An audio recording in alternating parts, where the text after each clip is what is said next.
2K Sports. Friday Hoops Fest coming up next. It's the Los Angeles Lakers going up against the New Orleans Pelicans. And that's it for us in the studio. To call all the action, let's go out to Kevin Harlan and the rest of the 2K Sports crew. I'll see you again at halftime.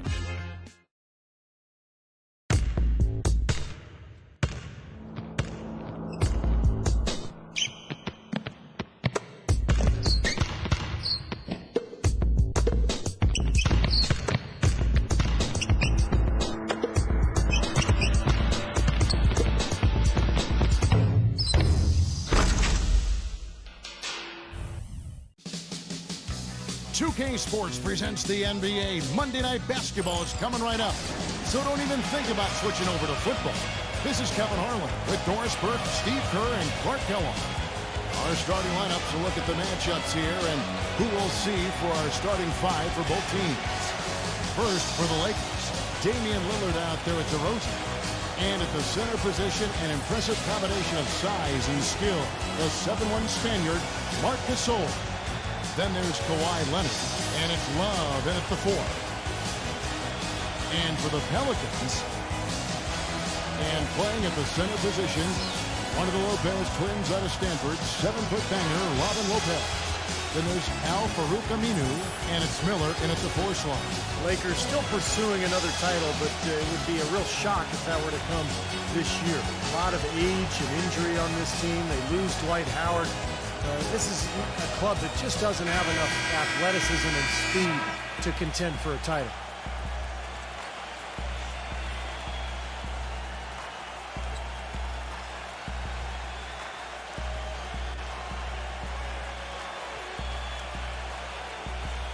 Well, back to the Lakers, Clark. You think they're too old? Is this a team that needs to rebuild? Not yet, Kevin. The saying is, young doesn't win in the NBA. I think for them, health and chemistry are the most important factors. Also, I think this is a franchise that has shown it can make a home run deal, like acquiring Pau Gasol in 2007. Got 2 titles out of that move. I think they'll look to add some youth through their bench and restructure the personnel a bit, and they'll position themselves for another run, perhaps. And so the New Orleans Pelicans get the first points of the ballgame. DeRozan with a screen for Lillard. Our DeRozan on the wing. The feather touch on the finger roll. Beautiful. Beautiful finger roll to cap that drive off. He knows how to finish with some flair and flavor, guys. Love dishes to Gordon. Gordon off a pick for Miller. And it's Gordon penetrating. He got an advantage there off the pick and took it right in. Well, the pick worked really well there. Nice job taking it right to the 10 for the layup.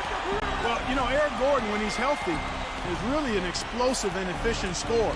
He's able to spread the floor with his three-point shooting, and he is relentless in attacking the rim for hoops when he's healthy. They get it back. That's good. Gasol's got his first points in this one. It's a great play under the boards for him, and you know, that's the standard that he sets. It seems like all those second chance points, I mean, they're there for him game in, game out. Gordon the pass to Miller. Working on Love with the fadeaway. Rebounded by the Lakers. And Gordon standing just 6'3", but with his powerful frame, he's able to power his way up into the rim. Yeah, he's so good using his strength to get inside and draw contact to get to the line and finish plays in which he's been fouled. Here is Love. Following the score by Damian Lillard. From about 19 feet. Can't get it to go. Great defense that time from DeRozan. Doris Burke has some information for us. Doris? Yes, Kevin, I spoke briefly with Monty Williams. He brought up Marc Gasol, a kind of sleeper player he thinks could give them trouble. Coach said he's a guy 7 foot plus. He's very skilled, can shoot and finish over either shoulder, and he doesn't shy away from contact. He's a guy you have to really pay attention to. And I've told our guys, we can't let him have a big game. Fellas, we'll see how they do against him. Great. Thanks for the report, Doris. Looking who's out there now for the Pelicans. Beasley's checked in, and it's Teagan for Miller. Love kicks to Gordon.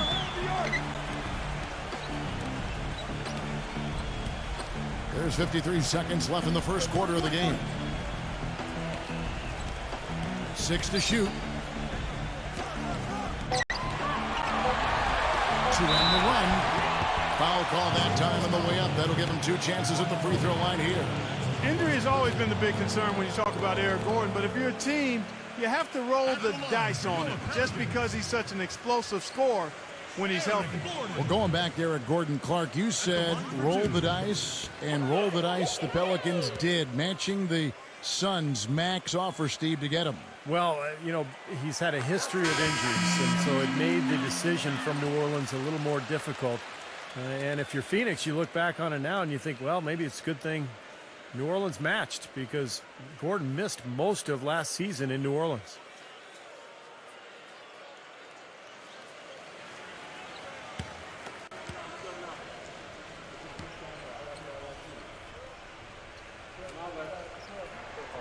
He's perfect from the line this time. Well, this season, a new mascot, new team colors, and a brand new state-of-the-art 50,000 square foot practice facility for the Pelicans. It's not just a new paint job, folks. This is a franchise doing some exciting stuff. Now, here's Lillard. Back to Green. Rivers a screen on Gordon. Here's Green. It's rebounded by T. Pelicans trail by 3. Howell passes to Aminu. T dishes to Gordon. Shot left block. Green with the block. Here's Lillard. No good. At the end of one, a closely contested game so far. Lakers lead by 3. The second quarter coming up right after this break, so don't go anywhere.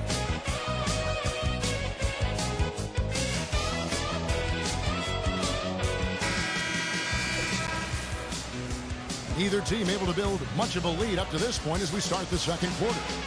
And what stands out to you from the Lakers in this one? And this team has done a nice job on the glass. I think that's how they've built this lead. They've been very physical, really established a presence in the paint. Well, they've chased down those balls. As soon as they've hit the iron, they've been chasing them down. That's been a solid effort by them.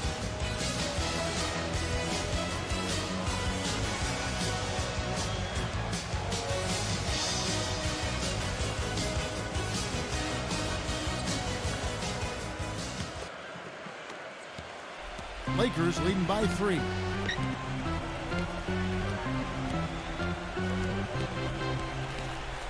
Rivers sets the pick for Lillard.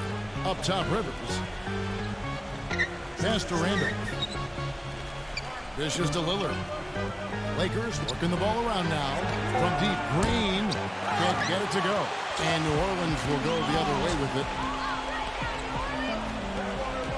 And Howell kicks to Vasquez. Pass to Howell.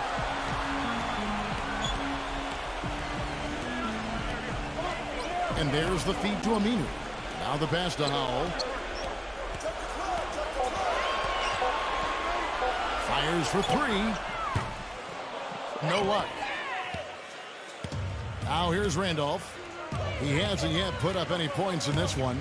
Well, since the new CBA, the league has made the luxury tax much more punitive. But certainly the Lakers blessed with the financial wherewithal to be a tax-paying team. The problem is it can hurt your flexibility under the new rules just to make deals, and that's going to be the challenge for LA. Lillard misses. Pelicans trail by 3. Here's Howell. So the whistle blows on the shot, and 2 free throws for the contact right there. Well, you talk about the huge fan base for the Lakers, Clark, one of the marquee franchises certainly in the entire NBA. I would even stretch that to all of sports, Kevin. The market and their finances clearly have helped them gain that stature, but you can't shortchange the organization, the people making the decisions. They've been a winner for a long time, and that's been the magic ingredient that's attracted fans, players, sponsors, the full package. Pelicans ended up being the name that New Orleans chose when it was all over. And I like the new look uniforms, but they had some other options as well that sounded pretty good to me. How about the brass? Because it gives nod to the music that New Orleans has popularized.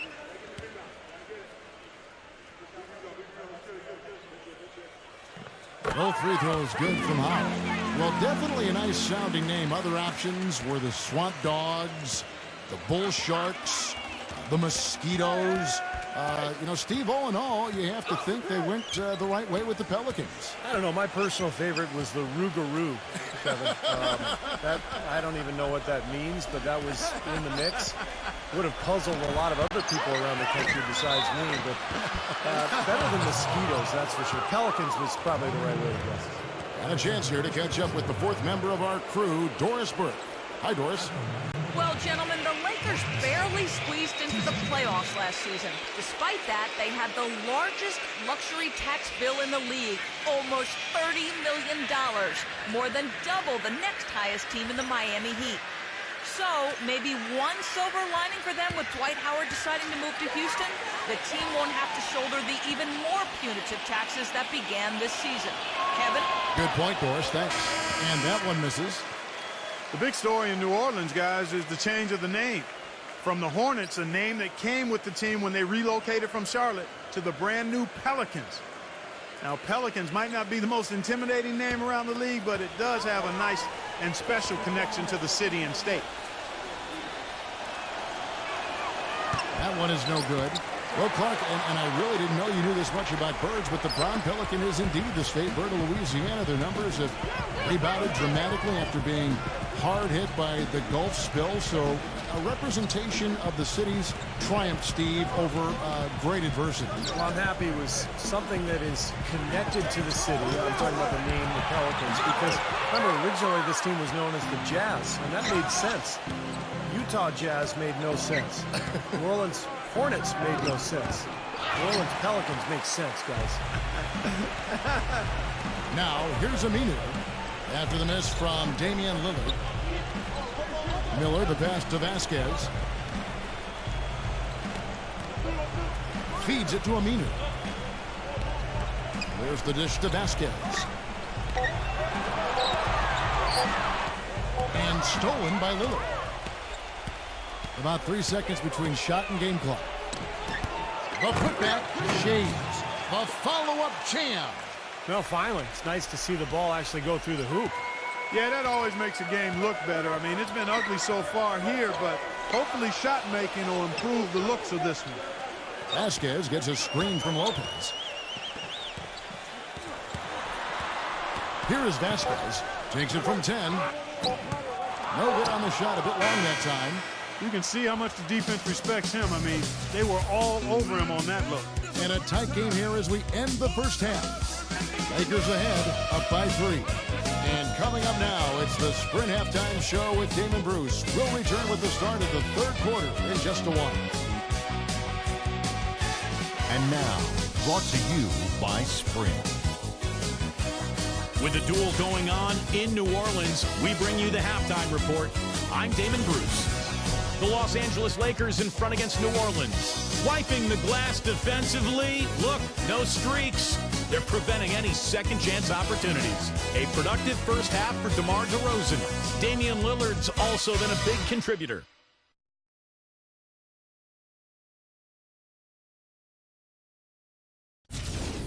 And the Pelicans going all out. They've been making smart passes, protecting their possessions. Fundamental basketball is a beautiful thing to watch. They've gotten some great minutes out of Eric Gordon.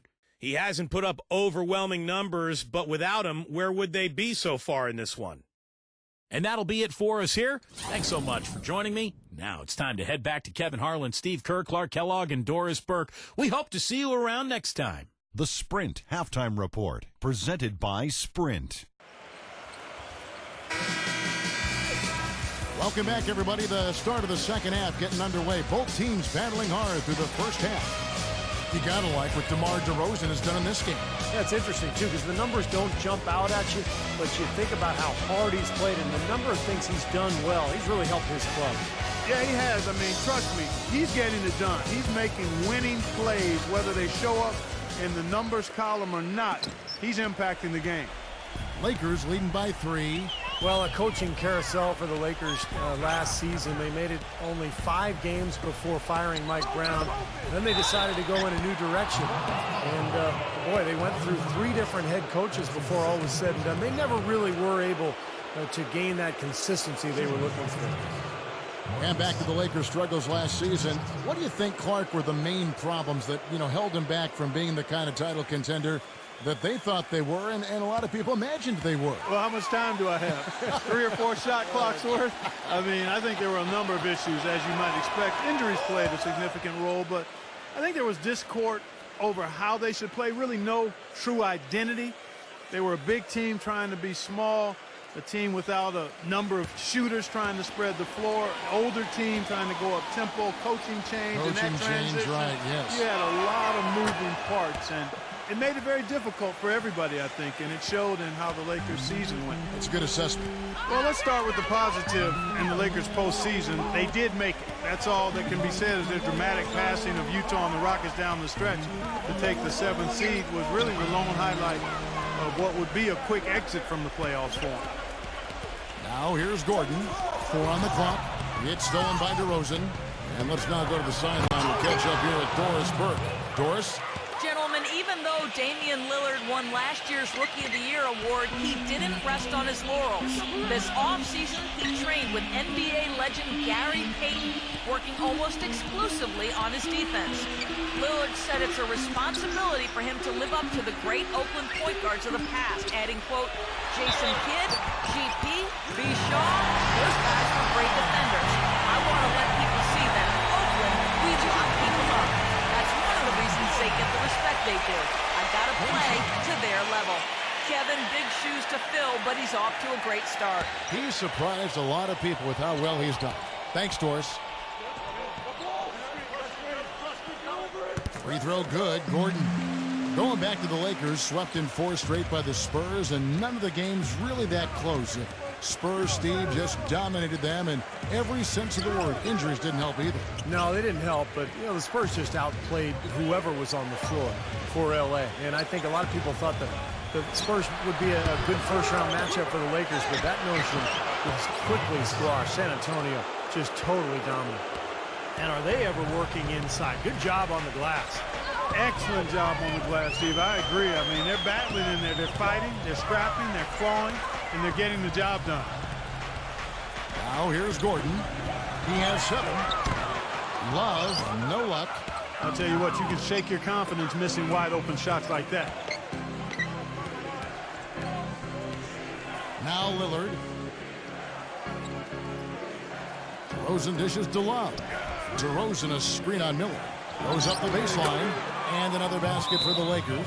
Great job of utilizing that screen and finding space to knock down the jumper. Good basketball. And first time out of the game called for New Orleans.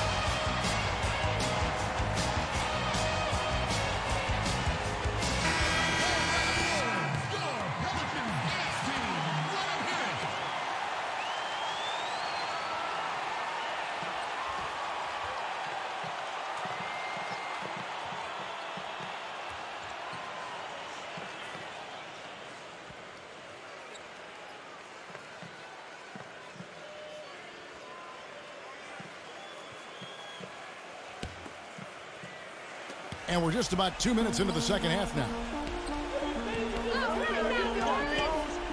Now here's Love.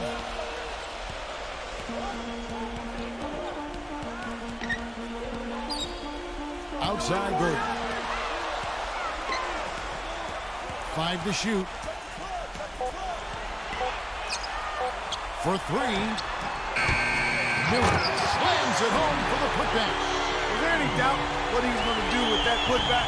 Flush it down. Oh, that's some energy we just witnessed right there. And that's the kind of energy you need on the offensive glass. That's the only way to get it done. Leonard attacking. And they're going to count the bucket and send him to the line. It could be a 3-point play. Up over 50% now from the floor with the way they've shot this half. Yeah, that's a nice improvement. It's not a surprise to see them out in front with the way they have shot. Throughout the entire game, as a matter of fact. They've been very efficient offensively. The Lakers making a switch here. The free throw drops for Leonard. Just over 2.5 minutes gone by here in the second half. Love outside. 15 seconds left in the third quarter of the game. Lets it go with a 3. That's good. Love's got 5 points so far. Love outside. From deep. That misses, but it kind of had it gone in. And we've watched 3 so far in this one. Lakers lead by 6. And coming up as soon as we return from break, the 4th quarter gets underway.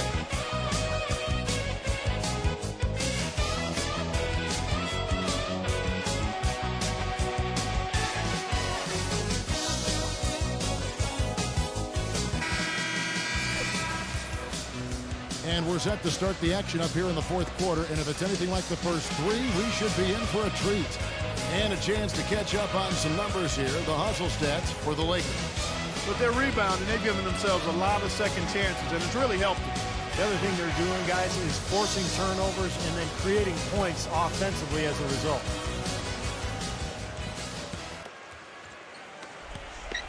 Pelicans trail by 6. Love outside. Miller sets a screen for Love. Back to Miller. Out of bounds, the Lakers will take possession. Where was he going with that pass? And that's just an awful turnover. DeMar DeRozan. He's checked in for the Lakers.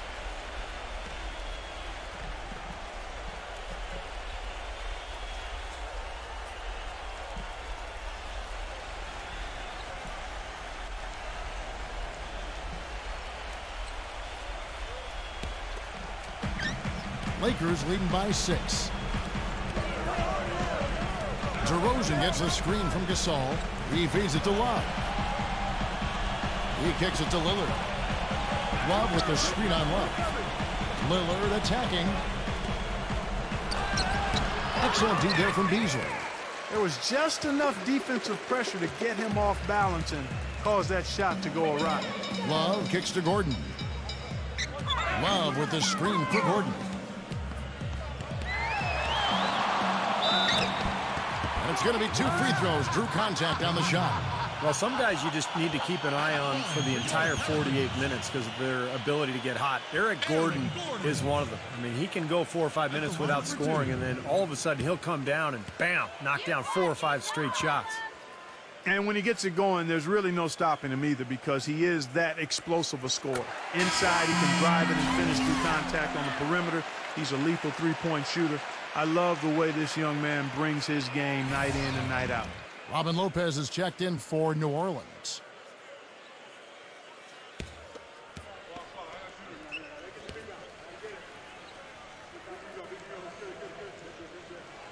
And Gordon drops them both. He's definitely the guy they want at the line in this situation. He loves these kinds of moments. Here is Lillard.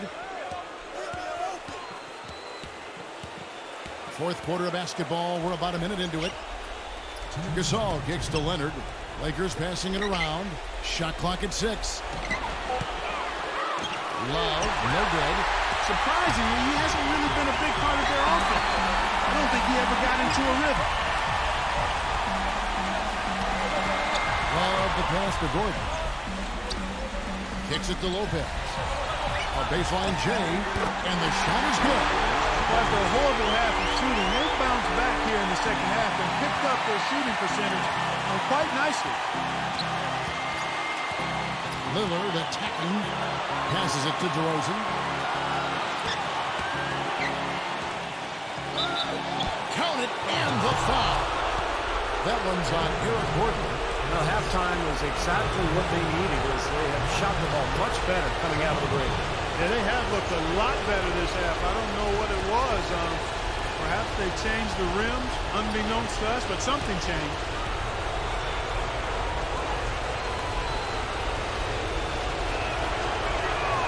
That's good from DeRozan.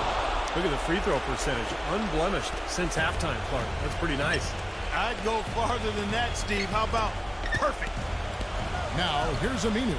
Gives him the lead pass. Lopez, no luck. Lakers leading by 5. And even 3-on-3 break. And Lillard kicks to DeRozan. 56 seconds left in the 4th quarter. shot is off. Some solid defense from Aminu. Love kicks to Gordon. Wasted no time on that shot, but it's off the mark. The Lakers have gone 1 of 4 since the end of the third quarter. And Lillard gets double-teamed. And DeRozan, here we go. Count the bucket. An example right there, guys, of how even as their lead grew into a big one, they never started coasting. That's the truth. I mean, they've been in charge of this game all the way through. 6 seconds separating the shot and game clocks. Outside Gordon. He dishes it to Aminu. And a miss there on the triple. Here is Lillard.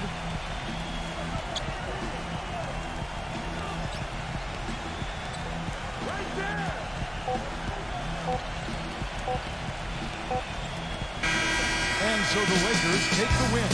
It was a solid win, Clark. Yeah, it was, and I think it came down to will more than skill. They went out and got this one. Well, that'll do it. For Doris Burke, Steve Curry, Clark Kellogg, this is Kevin Harlan saying so long. We'll see you next time. And as we leave, we give you our Jordan Player of the Game, DeMar DeRozan.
Glad to have you with us.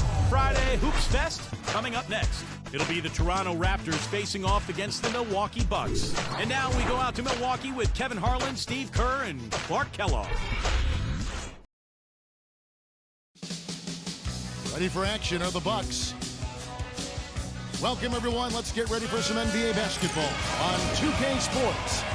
This is Kevin Harlan with Clark Kellogg and Steve Kerr. And joining us a bit later from the sidelines, Doris Burke. A quick check now for starting 5 for both teams. First for the Raptors.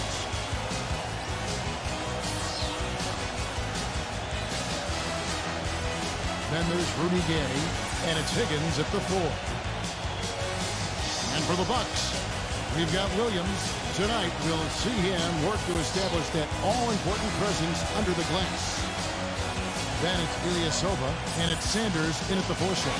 Well, the Bucks playing here at the BMO Harris-Bradley Center, one of the older arenas in the NBA at around a quarter century. And the Bucks have said they'll leave Milwaukee after the 2017 season unless a new arena is built.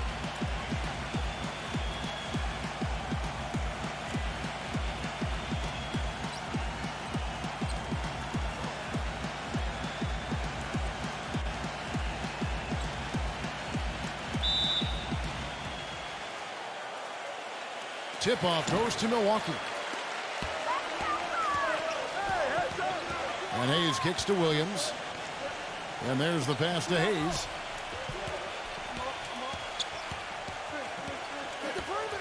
Pass to Ilyasova. Shot clock at 6. Ellis, there's the 3. Higgins grabs the board. And back to the arena situation here in Milwaukee. This is one of the smaller markets in the NBA. Steve, that can make it tougher to get an arena done. Well, there's a potential change in ownership that has loomed over the franchise as well. Obviously, we all want to see the team stay in Milwaukee. A lot of great history here going way back. So hopefully an arena deal will get done. Sanders passes to Ellis. He feeds it to Hayes. Good, and the assist goes to Ellis. Hayes has got the first points up on the board here for the Bucks. We played just over a minute here in the first. The drive by Brooks. They get it again. Gay kicks to Brooks. Brooks gets the screen from Higgins. Doubled by Hayes. Pass to Gay. Raptors moving the ball around. Brooks dishes to Marion. Back to Brooks. Launches a three. Goes up with it again. And so he draws the foul on the shot. A trip to the line to shoot two. Seems like he's got more floor burns than just about any player in the league because he will dive head first after any loose ball. No regard for personal safety. And Steve, quite honestly, he is their muscle. I mean, the guy they rely on for some brute force when they need it is him. Finesse isn't the first word that comes to mind when you're talking about this guy. And he knocks down the first one. You know, the Raptors really struggled against the rest of the conference last year, only going 22-30. That certainly doesn't put any fear in the opponents. They're looking to improve on that this season.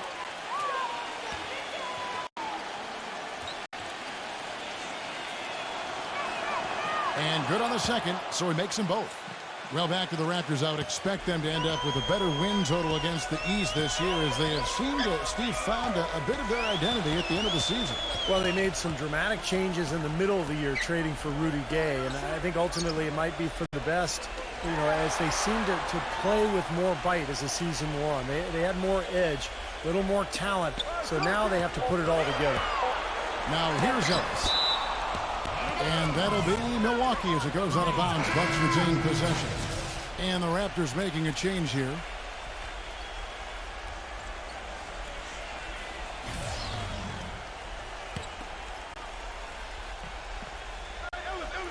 And about 2 minutes played here in the first quarter. That doesn't go either for Ellis. He's not the best three-point shooter, and from that range, no way. That's a bad shot. Needless to say, and I'm saying it anyway, he doesn't fit that description. The Bucks have gone just 1 of 4 to get this game started.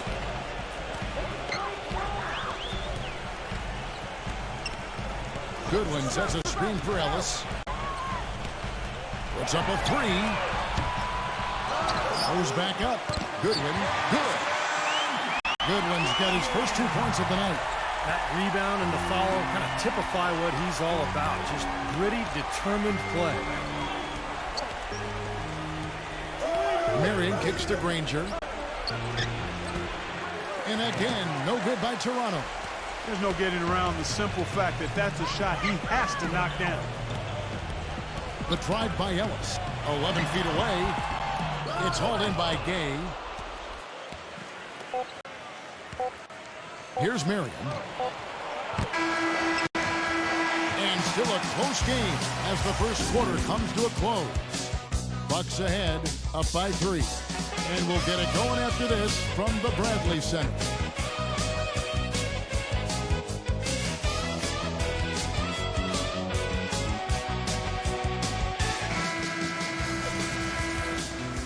Welcome back, folks. We have a close game here at the start of the second quarter of play. Well, you know, the Bucks thought they had a plan to make a big push forward by pairing some talent together in the backcourt, but what seems to have happened is they are now mired in mediocrity, which is exactly where you don't want to be.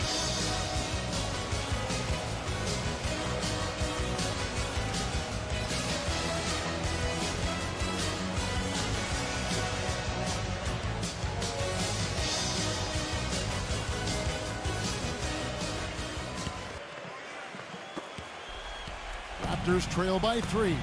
Let's check out what Doris Burke has for us. Well, Ersan Ilyasova, a rare breed, a stretch four who's also a big factor on the offensive boards. Ersan said, that's part of my game, to be active. Some nights you aren't going to hit those shots, but if I have this in my pocket, just go in there and crash on the offensive glass. It's all about second effort. Guys? Well, it seems he can do both, Doris. His role is steadily growing, too. And back to Minnesota, they were the 8th seed in the East last year, but still finished 6 games under 500. Still a lot of work for them to get above 500 and be in a position where, Steve, they are, competing for home court in the playoffs. Yeah, a lot of changes for the Bucks in the offseason, but a team that was able to sneak in last year, they're hopeful to make it once again this season, but it feels like they're kind of stuck in the middle right now.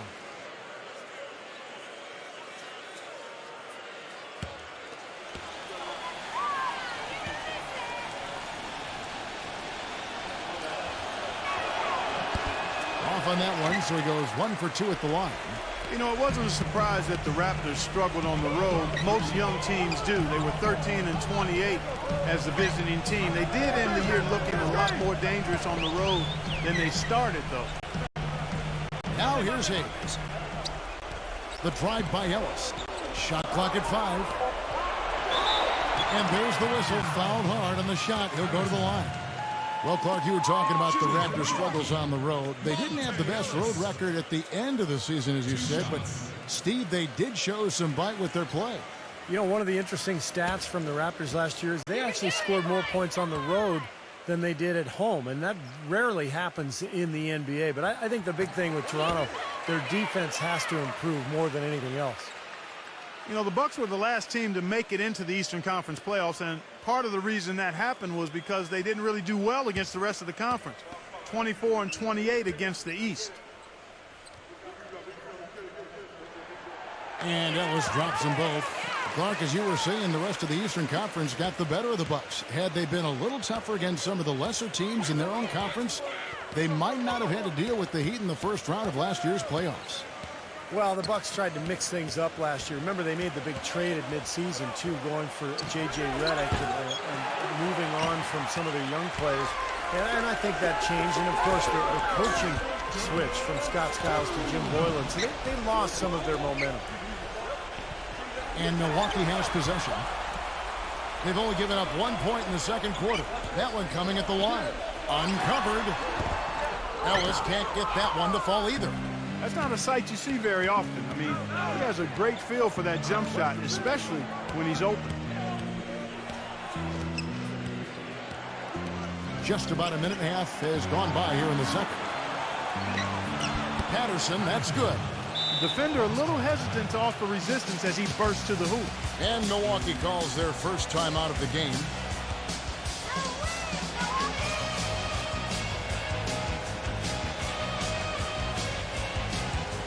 And the Raptors making a change here.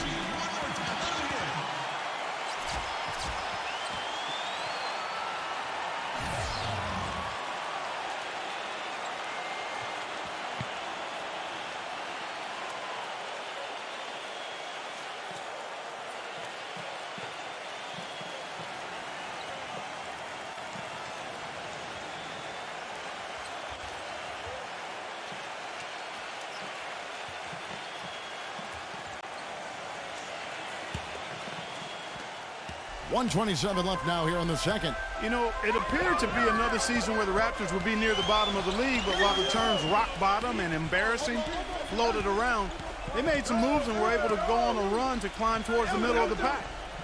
Now here's Ellis. Lets it go with the three. Hayes, no good. Watch outside. Quarter number 2, we're about 2 minutes in. Here's Harmon. Raptors get it back.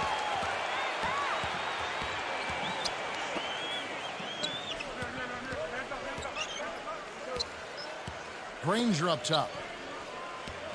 The fader. Rebound, Milwaukee. Well, we all know the trade for Rudy Gay, the major move coming last season for the Raptors. They were able to get a look at the playoff scenario at times. And, you know, Steve, it looked like they were much more competitive down the stretch.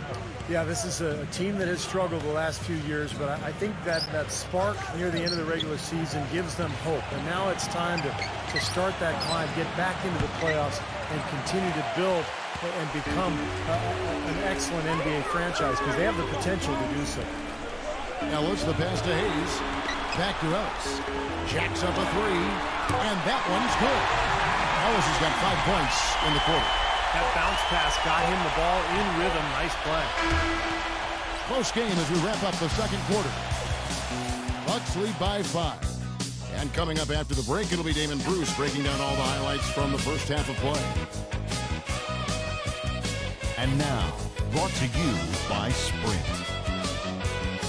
Hello, everyone. I'm Damon Bruce, and the halftime report is coming your way. The Bucks have the lead out in Milwaukee against the Raptors. They've really put the clamps on defensively, made it incredibly difficult to get anything going. And hanging tough, the Toronto Raptors. And it's a problem again, jacking up too many threes with Jack Squat to show for it. A difficult first half for Aaron Brooks. An abysmal field goal percentage. The shot not cooperating. Thanks so much for joining me here in studio. Second half action is coming right up. We hope you enjoy the rest of the game. The Sprint Halftime Report, presented by Sprint. Well, both sides have assessed what they need to do over the break in halftime. We'll see now if one can pull out a way here in the third.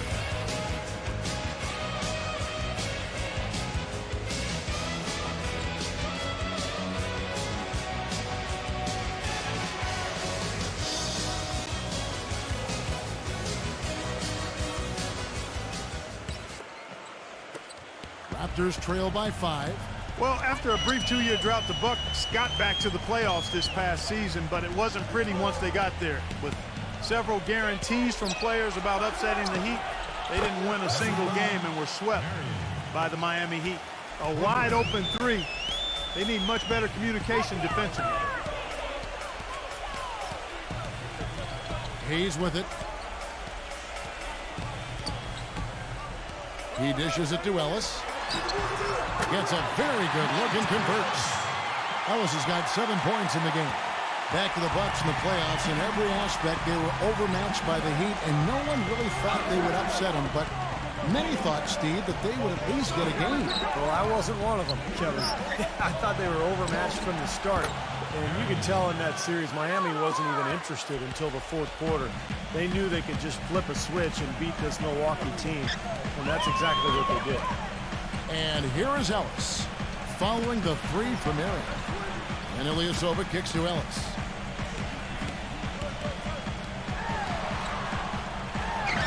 And again, it's Milwaukee converting. You know, that part of the floor, guys, is more or less his real sweet spot, right in his wheelhouse. Well, Monte Ellis has never been short on confidence. And last year he went as far as comparing himself to Dwayne Wade, saying the only difference between them is that Wade has rings. That's a pretty big difference, though. Now here's Marion. 6 points for him. 1:22 left in the third quarter. Ilyasova against Marion. Feeds to Ellis. And it's rejected. Gay outside.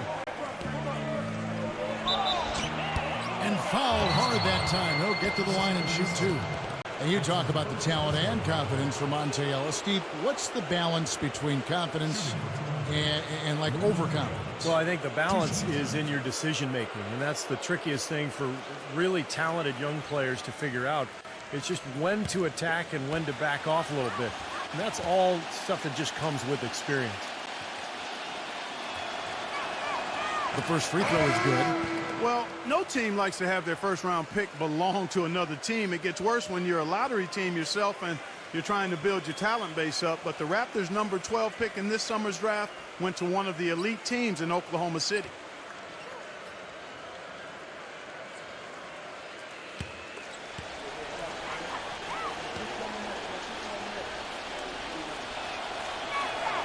And both free throws good for Gay.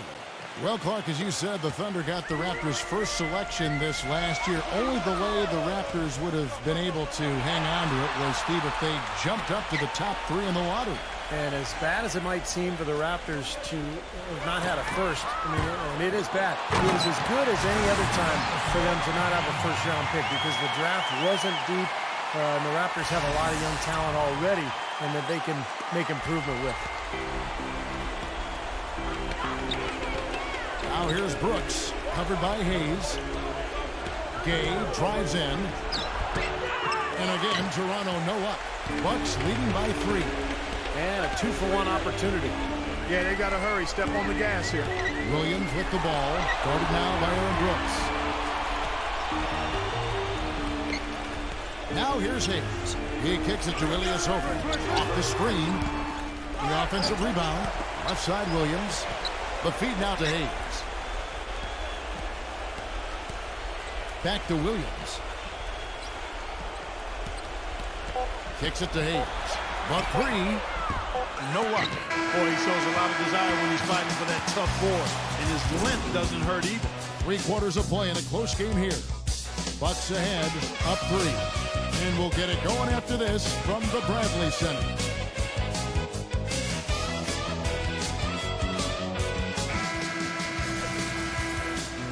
And we're set to start the action up here in the 4th quarter. And if it's anything like the first 3, we should be in for a treat.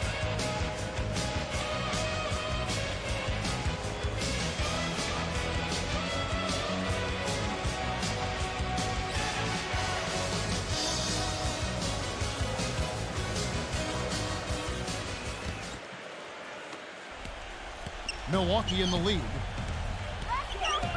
Williams kicks to Goodwin.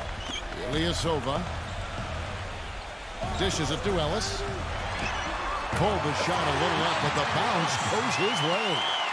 Ellis has got the first points up on the board here in the 4th for the Bucks. Now Brooks.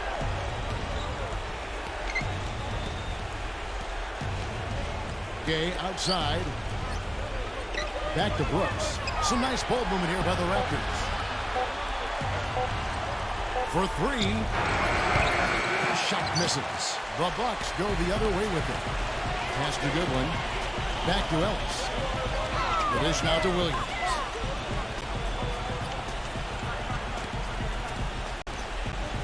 He passes to Goodwin. He feeds it to Ellis. Ellis draws the double. The pass to Sanders. Defended by Higgins. Sanders dishes to Ellis. A 3-pointer off the mark. If he can improve on what's been a shaky day for him thus far, they could stretch this lead out.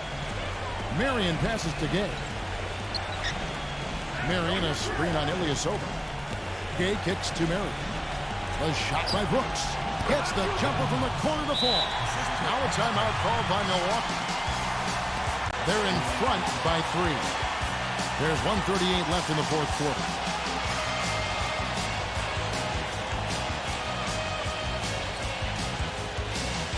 Catch up with Doris from the sideline. Kevin, I got a chance to hear what head coach of the Bucks said to his team. With his team struggling from three-point territory, he told them to start looking for more high-quality shots inside the paint. We're forcing too many threes, he said. Stop with the bombs and work it inside. The Bucks making a switch here. Hayes is checked in.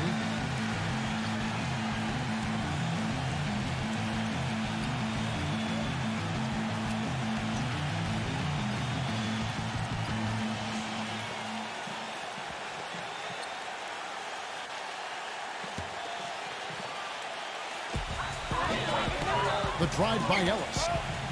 The 11-footer. Rebounded by Jeffries. Raptors trail by 3. Brooks dishes to Gay. There's a good screen. And foul called as he misses. He'll go to the line and shoot 2. Easy call there. No question about that one. You can hear the impact from where I am.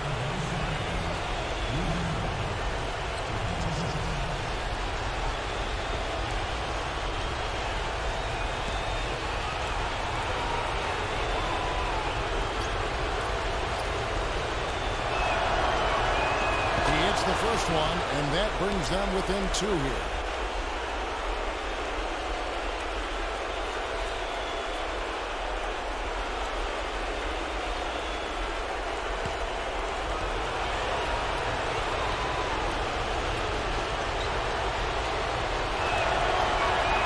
And so he makes both from the line. He's really the guy you want on the stripe in that situation. I mean, there's no doubt about it. He's clutch. Here's Ellis. And yes, sir, that one drops. Ellis has got 4 points this quarter. Took advantage of some shoddy defense there. They've got to at least get a finger on it. And the Raptors call time here. They're down by 3. 1:09 left in the 4th.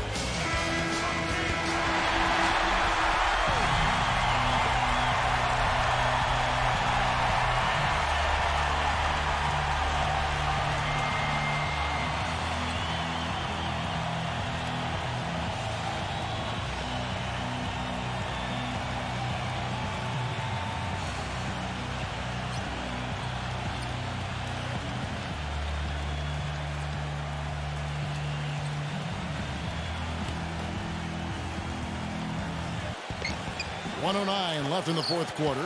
The drive by Gay. Second chance shot. Some solid D here from Sanders. You see the defenders get out of his way a lot of times when he's on his way to the bucket, but not that time. On the wing, Ellis.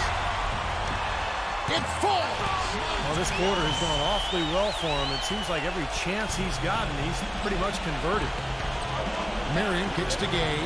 Gay gets a screen from Higgins. And they double up Gay. Back to Marion.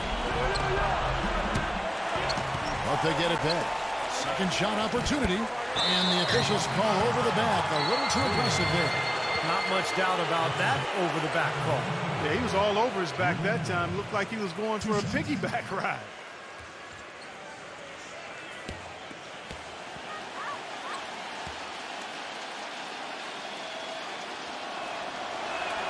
So the first one drops, and that shrinks the margin to just 4.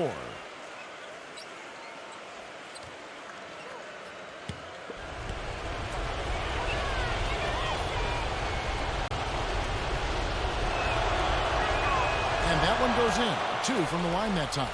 Rock solid there. That trims it to a one-possession game, so a critical free throw.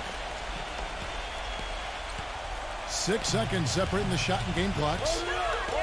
We can probably expect to see him slow it down now. Yeah, you got the lead. Burn some clock here. Smart move. Yep. Hayes with it. Guarded now by Aaron Brooks. Hayes the pass to Russ. Marion with the steal. And a chance here to send it into overtime. Need a 3. It's good. This game is all even. Great idea to pull up and take the transition 3 there. The D was in position to block his pass to the hoop if he took it inside. Timeout called the Bucks.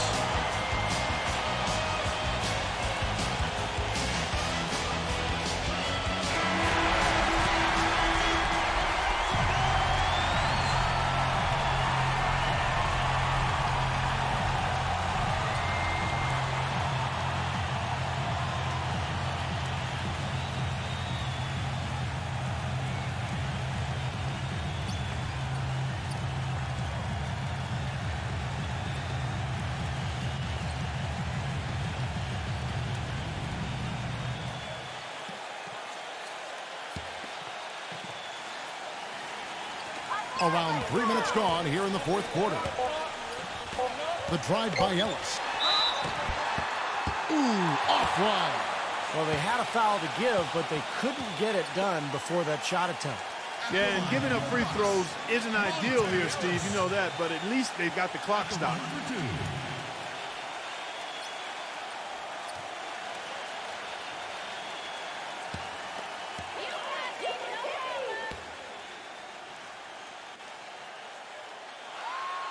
He knocks down the clutch free throw.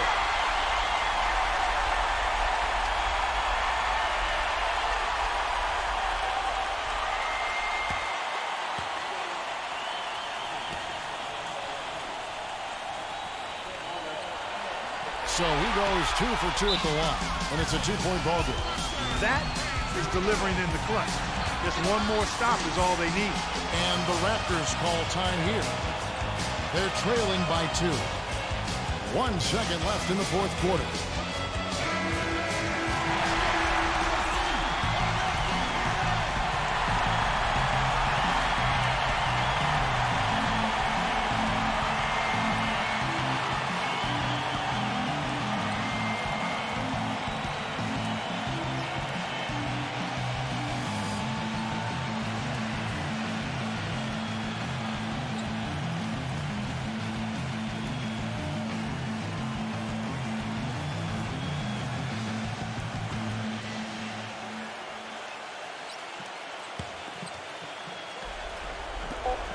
Here's Brooks.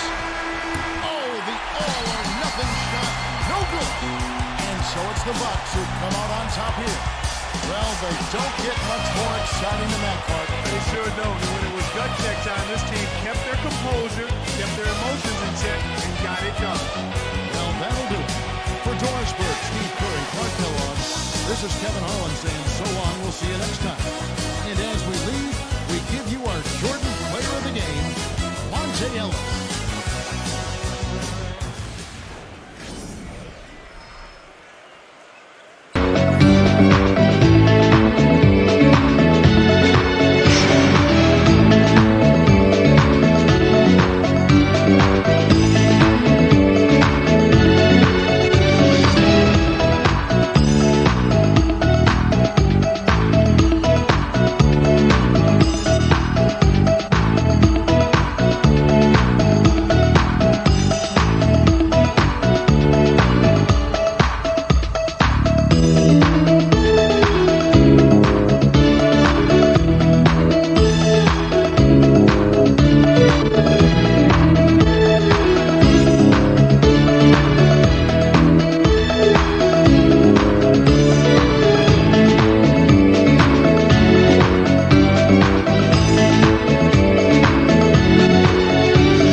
Hoops Fest coming up next. It's going to be the Indiana Pacers up against the Philadelphia 76ers.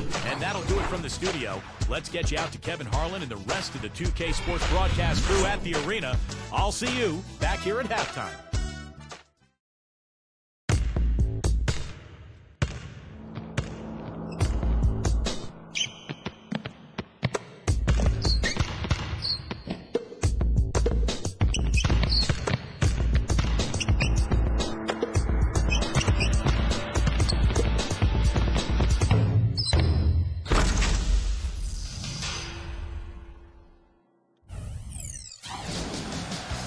Hello, basketball fans. You've got it on 2K Sports as we get set to bring you an exciting NBA basketball game. This is Kevin Harlan with Steve Kerr and Clark Kellogg and our sideline reporter, Doris Burke. And now a quick check of our starting lineups for both teams. First, for the Pacers, Conley out there with Orlando Johnson. And starting 7'2", one of the true giants in the game, another great big man out of Georgetown, Roy Hibbert.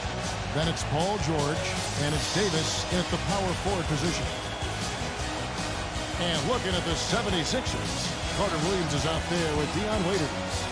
And standing 6'11" out of Kentucky, the explosive shot blocker Nerlens Noel, locking down the middle. Then it's Evan Turner, and it's Morris in at the 4 spot. You know, in order to win your division, you have to be able to win games against the rest of your conference, and that's exactly what Indiana did last season. A tough team in a tough division, and they gave no ground to other teams in the East.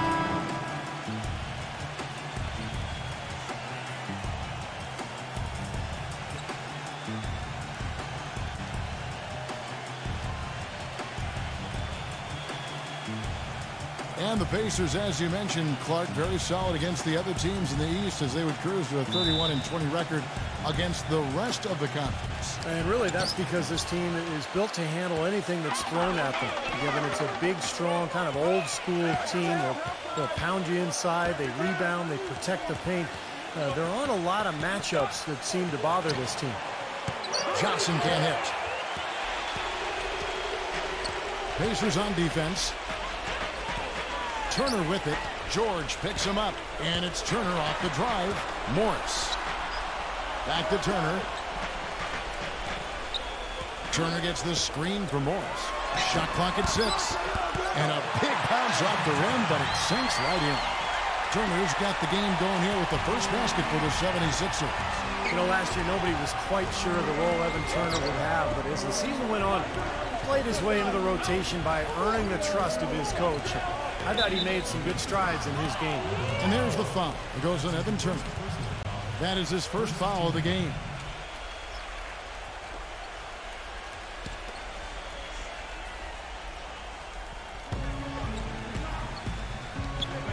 Hibbert with it. Conley inside the line. And no good. His first shot of the night, missing. And Turner, the number 2 overall pick back in 2010. Clark, it seemed NBA stardom awaited, but so far, it just hasn't worked that way. It's still on the horizon for him. You got to remember now, he's only in his 4th year. He's a terrific ball handler, rebounder, 6'7", can play the point forward position for you. The Sixers traded away Iguodala and handed him the reins, and I think sometimes you can do that prematurely. And it'll be interesting to see how Evan steps into that higher expectation role now. Well, he's an exciting young player. Almost 6'10", great athleticism, length, dynamic finisher at the rim, and he can guard multiple positions defensively. And you know what, Steve? His growth defensively has been just as impressive. He uses that length to great advantage, contesting shots and coming away with deflections and steals.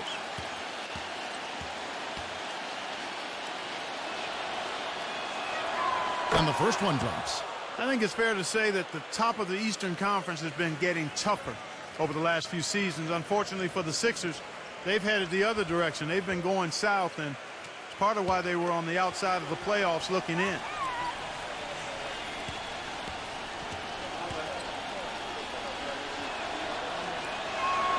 And George drops them both. And back to what you were saying, Clark, about Philadelphia going through a lot of roster changes last year. You're right, in a season where a lot of other teams in the East put it all together. Steve, bad timing for Philadelphia. Yeah, bad timing. Roster changes and injuries, of course. I mean, the big trade for Bynum looked like it was going to be something that could help them get to the top of the East, but Bynum never played a single game for them. And so it's understandable why Philadelphia struggled. Here's Conley after the made shot from Evan Turner. Hibbert with a screen for Conley. Outside for George. Drains the three-pointer. George has got 5. Michael Conley with excellent vision on that pass. There's 53 seconds left to play in the first quarter. Backing down is Turner. Carter Williams. 76ers moving the ball around. Just 5 on the clock. Stolen by Michael Conley. Now the Pacers moving it up. Outside, George. Back to Conley. It's George on the wing. No good off the back of the rim. Well, the shot was there for him, and he had to take it. I don't care if he didn't convert. He's got to take that every time.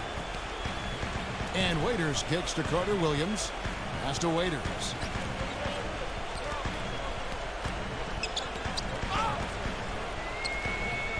Eight feet away. And it goes as the official calls the foul. Count it. We'll shoot one more at the free throw line. And you love the concentration. Gets hit, but stays with the play. Yeah, he showed a lot right there. Plenty of concentration, finding a way to get that shot to fall.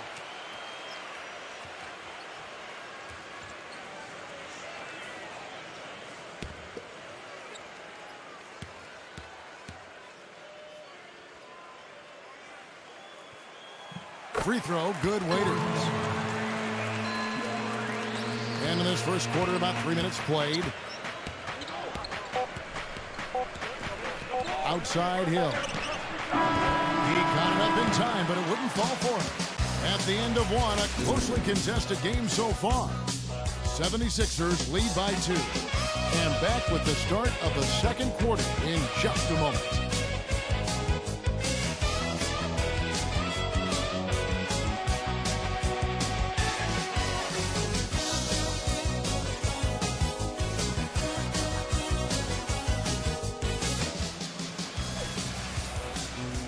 Up to this point, a closely contested game as we start the second quarter. And guys, what's your take on the 76ers so far?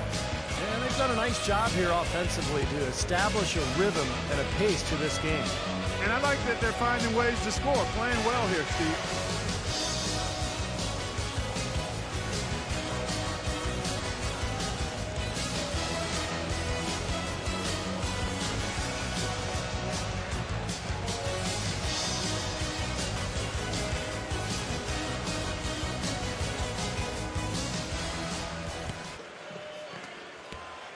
The 76ers leading. Let's go to our sideline reporter, Doris Burke. Doris, what do you have? Hey guys, Roy Hibbert, the 17th overall pick back in 2008, but there were concerns about him, that he was too slow, not athletic enough.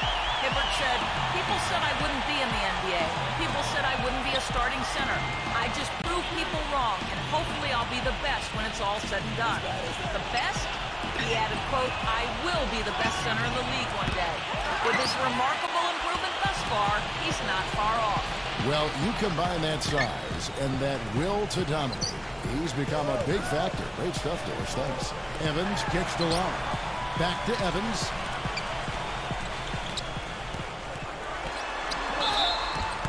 And it's going to be 2 free throws. Drew contact on the shot. You look at Tyreke Evans, and he has the physical tools to excel at all facets of the game, but one habit that he can get into which holds him back is that sometimes he can get caught watching the play instead of being part of it. And for Evans, so used to playing, Steve, with the ball in his hands. Yeah, but the best slashers also can make those dive cuts without the ball on the weak side, and I think that's where Evans can possibly find some easy points playing that position. Boy, 76ers had a season they'd like to soon forget. But the one thing they were able to do last year was win at home. Good thing, too, given how unforgiving Philadelphia fans can be. No tougher sports fans in all of sports than Philadelphia. And both free throws good for Evans. And back to the 76ers at home. Never a good idea to be under 500 at home in a city that has booed Santa Claus before. Steve, luckily they were able to avoid that, going 23-18 here last season. Well, maybe Santa Claus had a bad year that year, Kevin. I don't know. But look, I mean, if you're stinking it up in front of Philly fans, they're going to let you know. I mean, they're going to boo you. They're brutally honest. On the flip side, though, when you play well, I mean, they're going to back you. Well, he earned that one. Took the hit and still found a way to knock it down. Yeah, fantastic body control. And the will to get it done. You like that focus. Well, I tell you what, the Pacers did a lot of good things last year. Defended well, protected the rim and their home court. Really, the one area for improvement is probably the road record. They could get better in that area. Well, Clark, as you said, the Pacers didn't play as well as they had hoped to on the road for a team that won the division. They were 19-21 away from Indianapolis, and Steve, not the kind of record they wanted to end with. No, but if you're around 500 then you can control your home court, you're going to have a good season. And that's exactly what Indiana did. They ended up with the 3rd seed in the East, and all in all, a terrific year.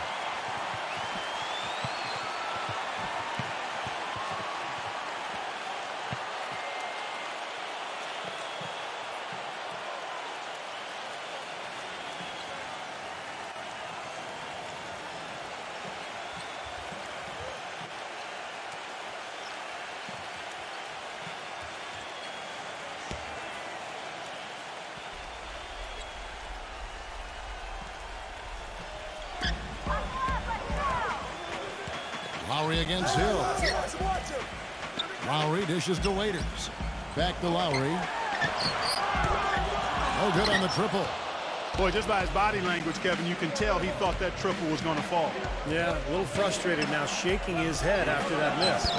Hill, no good. Well, George Hill, one of those unique stories, playing with his hometown Indiana Pacers. He's a native of Indianapolis and Broad Ripple High School. Was drafted by the Spurs. Played in their system for 3 years out in San Antonio and was acquired by the Pacers in a draft day trade back in 2011, and it's worked out well for both teams. So the Pacers called timeout, their first of the game. And prior to last season, the Pacers signing George Hill, 5-year, $40 million extension. He's a good player, a really good combo guard, can shoot it well from distance, can run a team, maybe not a traditional point guard, but somebody who can help you win. I think it was a good move for the Pacers.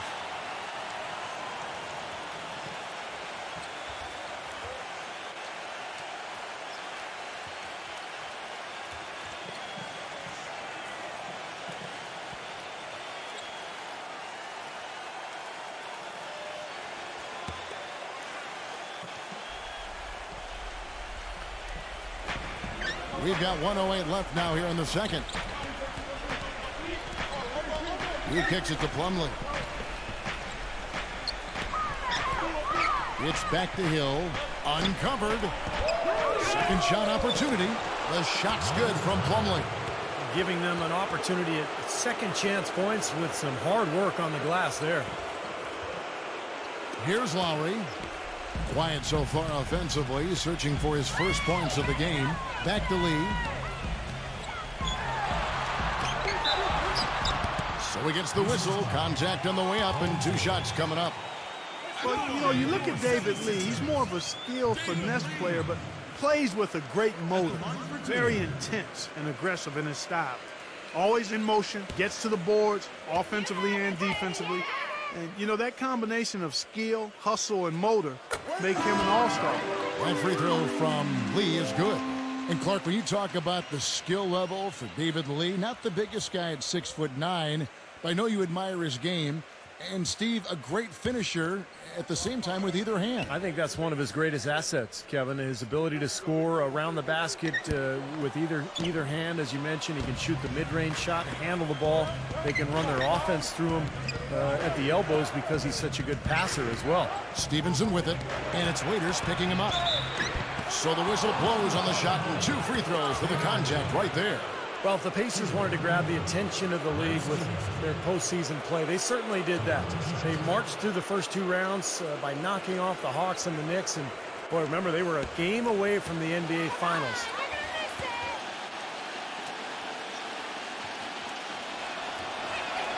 And he knocks down the first one. Ultimately, the Pacers would fall to the Heat, but they put them to the test. I don't think there's any doubt about that. They gained respect league-wide even more than they had going into the playoffs. It took, 7 games, Clark, and you saw them all, which a lot of folks didn't see coming. I know that's the case, and yet the way the Pacers showed such grit in that series, it indicates they can compete with anybody. And you have a defensive anchor like they do in Roy Hibbert, they've got a chance to be a championship team before long. Well, there's a new ownership group in Philadelphia as of 2011, and in this offseason, they pulled the trigger and brought in new leadership in the front office. Looks like they're jumping on the analytics bandwagon, hiring the former brain trust of the Houston Rockets. The 76ers with another miss. Here's Hill. The feed to Stevenson. It's back to Hill. Right side Hill. He nails it, and we're tied up. Hill's got 5 points now in the quarter. Wow, he was just wide open there. That's way too easy. So a tie game here as we finish the first half. The Sprint halftime show with Damon Bruce is coming up next. Then it'll be on to the third quarter. We'll see you then. And now, brought to you by Sprint. Now let's go straight to the Monday night halftime report. It's been the 76ers scrapping it out. They're scoring effortlessly. The defense has been completely overmatched.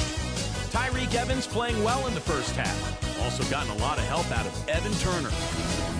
Good overall also, though, for the Pacers. And defensively, they've done a good job grabbing rebounds, limiting second chances. A productive first half for Paul George. George Hill's also been a big factor. And that'll be our report. Thanks so much for joining us. We hope to see you next time. The Sprint halftime report, presented by Sprint. And welcome back as we see the bronze statue of William Penn atop the Philadelphia City Hall. Paul George really making a difference here. I think this is the kind of quality performance we expect to see from him. He's always setting the bar high for himself, and sometimes I think we just kind of get numb to how good he really is. Steve, I think it's doubly difficult to keep up the level of play he does when you know you're the focal point of the other team's defense. To be able to play like he has when you have a reputation of being the guy, that's impressive. Here's Carter Williams.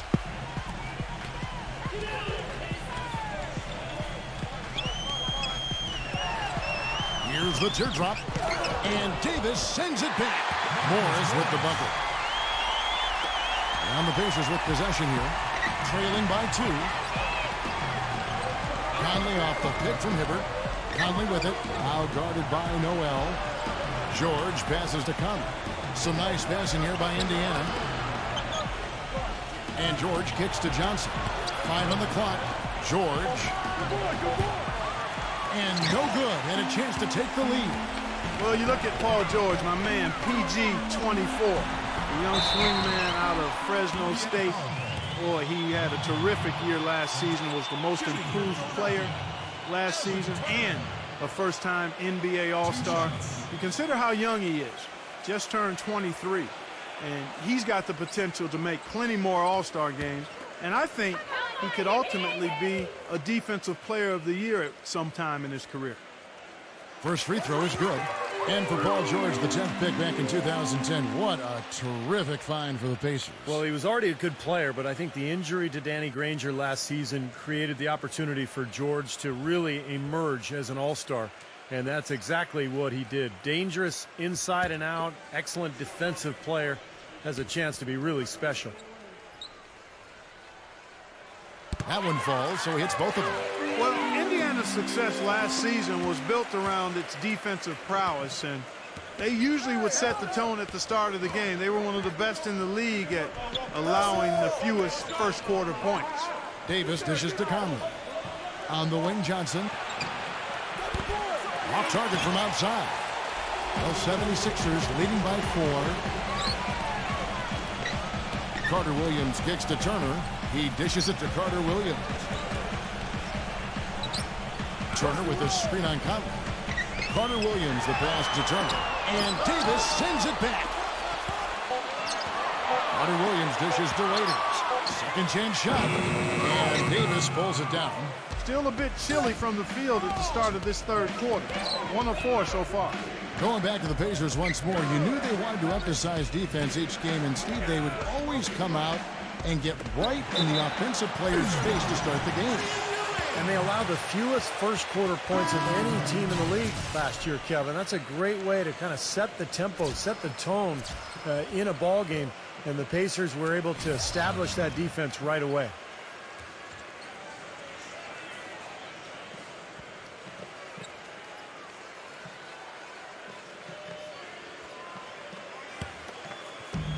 .121 left in the third quarter of the game. Carter Williams kicks to Lowry. Passes it to Lee. Plumlee with the rebound. And you know, you talk about Frank Vogel, guys, and the Pacers. It seemed he won over his roster from the moment he took over. He placed a lot of confidence and trust in his players, and most importantly, brought a breath of positivity and positive energy to that locker room and to that team. The 76ers have gone 4 of 5 from the field since halftime. Very slow start offensively. Lee sets a screen for Lowry. And the pass to Carter Williams. Evans outside. 6 on the shot clock. Lets it fly from 18. Gets it to go. Evans has got 6. And back to Vogel, he really helped instill the identity of this Pacers team of toughness and defense, and Steve, that willingness to battle. Yeah, it's a perfect fit with their personnel. The way he motivates this team to defend and play with that edge. I just love this group, the Pacers team, the talent, along with Frank Vogel. Just a really nice fit. Outside Lowry. Lowry gets a screen from Evans. He feeds it to Carter Williams. Misses the finger roll. Well, those chances are almost always 2 points for him. I guess the defense did what it had to do to bother him. And we just finished the third quarter, and we've got a tight ball game here. 76ers ahead. They lead by 1. We'll take a quick break, then get you back to the action.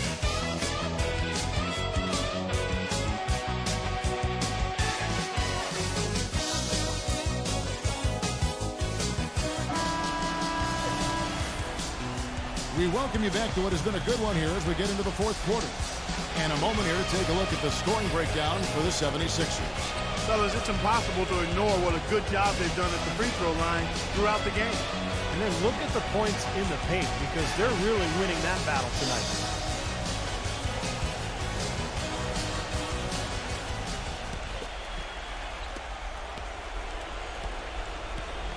Here is Hill. He passes to Hansbrough. Stevenson feeds it to Hibbert to take the lead. The shot is off. Now here's Waiters. Kicks it to Carter Williams. The dish to Waiters. On the wing, Turner. And it's going to be out of bounds. The Pacers will take it. Man, I don't know what happened right there. He just basically walked out of bounds. Ed Davis is checked in for Tyler Hansbrough.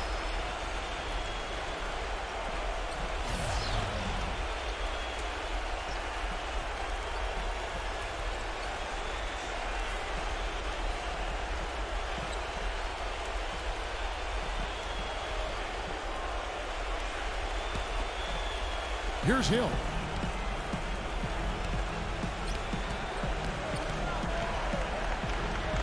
Dishes it to Stevenson. On the wing, Johnson to take the lead. It's rebounded by Noel. Noel's got his third rebound tonight. Waiters passes to Carter Williams. He kicks to Turner. Turner gets the screen for Morris. And it's Turner finishing it off. Boy, taking it hard to the rack with a big throwback. And give an unofficial assist mark to his teammate for setting the screen that freed him up. Yeah, good call, and that was really the key to the play. Johnson goes in. It's back to Hill. Pass to Hibbert. Shot clock at 5. Defended by Noel. The three from Hill. Shot misses. And Philadelphia the other way now. On the quarter of play, about a minute and a half off the clock into it. Carter Williams sets a screen for Turner. Noel dishes to Turner. The 10-footer. And the rebound goes to the Pacers. Very porous defense down there by the hoop. He probably should make that one. Johnson outside. Pass to Hill. Back to Johnson. A feed now to Stevenson. And it comes off the front of the rim. Well, they'll give him that shot. He doesn't have the most reliable jump shot in the world. We know that. Just under 2.5 minutes gone here in the final quarter. And Turner kicks to Waiters. It's rebounded by Stevenson. Indiana's gotten off to an 0 for 2 start from downtown here in the fourth quarter. Hill passes to Hibbert. It's back to Hill. Indiana moving it around. Misses the win, Jerry. I tell you what, that's too good a look to pass up there. Even though it didn't go, that's one you got to take. Yeah, you can't let them pound the ball and just milk those precious seconds away. No other option here but to foul and hope for a few misses at the line. Catching up on the changes now for Indiana. Paul George comes in for Lance Stevenson, and it's Conley in for George Hill. The 76ers have gone 1 of 3 from the field to start the fourth quarter. That was an awfully risky pass, guys. Lucky it didn't wind up as a steal. Well, it nearly did wind up as a steal, but no harm done in the end. They hang on to possession.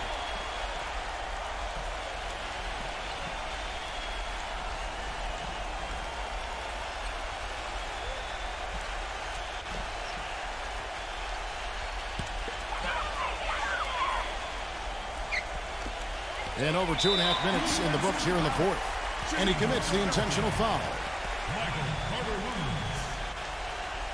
At the line for 2.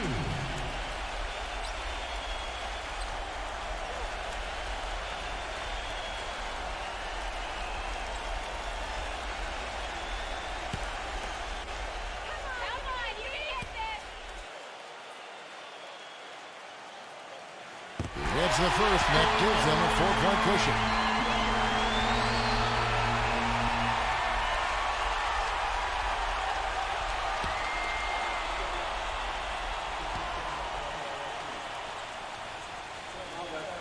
So he gets them both, and it's a 5-point game. And I'll tell you what, those 2 free throws give them some much-needed breathing room, guys. It's now a 2-possession game. Timeout called the Pacers. They trail by 5. There's 18 seconds left in the fourth quarter of this one.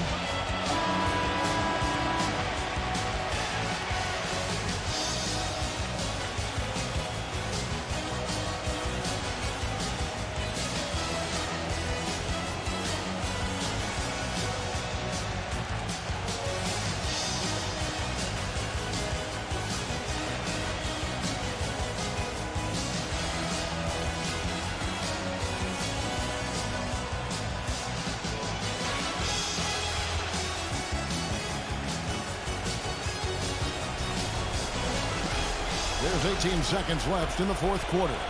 From deep, Johnson, money! And he has brought them to within 2 points. Oh, that is a massive shot. You know it is. He's stepping right into the spotlight. They're going to prolong the game here with an intentional foul. Carter Williams. 2 shots.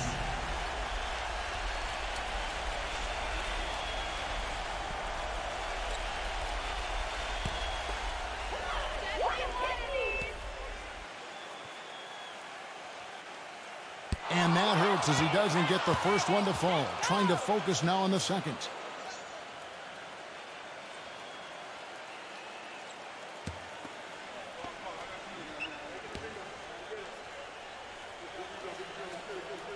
He's able to hit the second one, and that makes it a 3-point lead.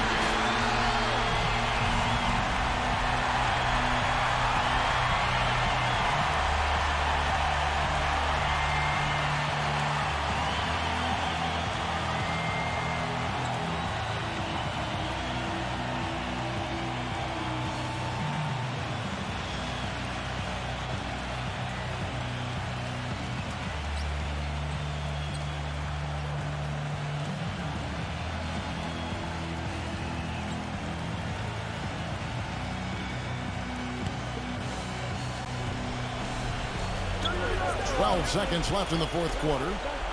From deep, George can't get the three to fall. And there's the intentional foul. No choice but to stop the clock here. Nuggets go out. At the line for 2.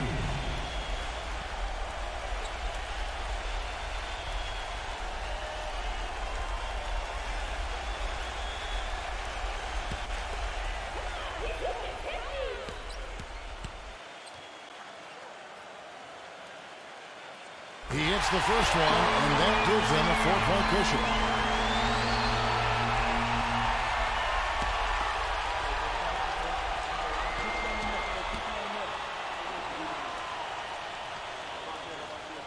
And so both free throws are good, and it's a 5-point game. And it just feels like those are the free throws that probably put this game out of reach. Conley, it's good. So it's the 76ers taking the win in a close game. Clark, it was anybody's game right to the very end. Yeah, it was. The coach is happy with the outcome, but maybe not so much with the margin. And that'll do it for Clark Kellogg, Steve Kerr, and Doris Burke. This is Kevin Harlan. Thanks for watching this presentation of the NBA on 2K Sports. And now we present the Jordan Player of the Game, Evan Turner.